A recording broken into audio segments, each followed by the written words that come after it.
Harpo, who this woman?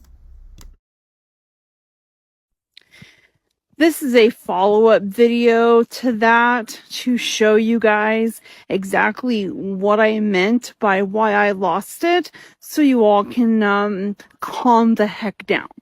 Okay, so I'm gonna turn the camera around and show you guys.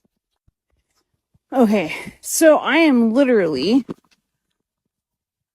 next to the crime scene because I have friends up here. Again, don't come at me. That couch is close to the rooms that these people were murdered, and they were putting evidence markers literally all along that couch. The idea that this once very safe haven for our students and loved ones has now become a huge murder scene is difficult for those of us that live near and around here, and especially for the college students on this campus, some of which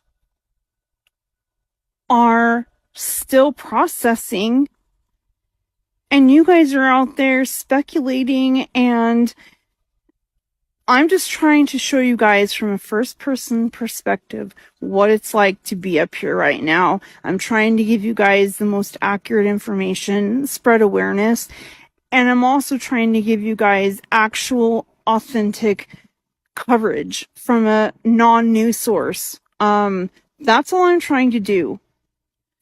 And again, because of my ties to the victims in the community, my background in law enforcement and the justice system, my degrees in psychology, being an investigative journalist, all of those things give me a perspective. And I'm sharing that perspective as someone who knew these victims indirectly, but still, it's still tragic. And that's why it made me lose it. We don't have crime like that here. We've never had a quadruple homicide of any kind, let alone one of this magnitude with this level of carnage of such young, beautiful victims.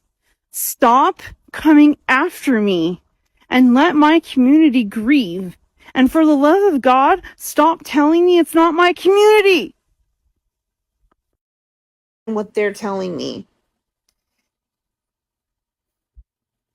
I have been helping in this investigation as a concerned citizen who was asked to help.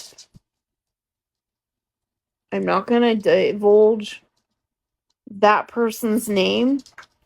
They were in charge of setting up the search party that was around the house.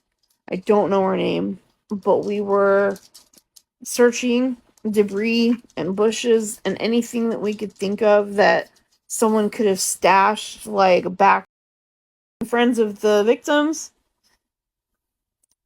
I'm not sus. The reason that you see me sitting there with my hand on my face looking sus, as you call it, is because I was intently listening on what they were saying and calculating in my brain what I know and what they're telling me.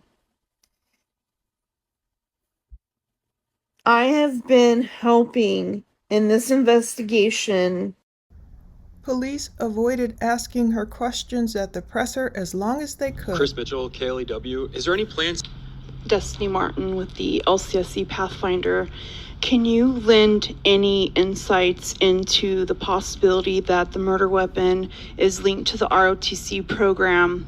And also you mentioned that the analysis unit is here. Will we be able to hear anything from them about a working profile they possibly have? And on that note, have you guys ruled out the possibility that the killer might be a female? So we look at every avenue. We're looking at every group of people. Like I said early in our first press conference, we're not going to let any stone go unturned. I believe, can you just clarify your second portion of that question?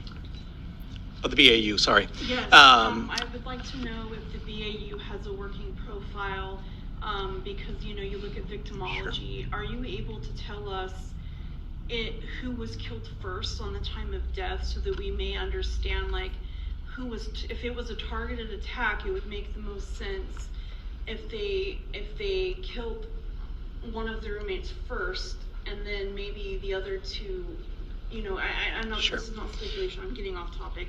My question is are you guys looking at a working profile? Have they come up with anything new regarding the motive or intentions of the killer or killers? The BAU unit is working diligently to do what they do.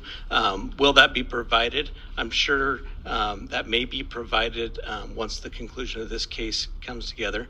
But they are continually taking in information and reading reports and gathering information for that.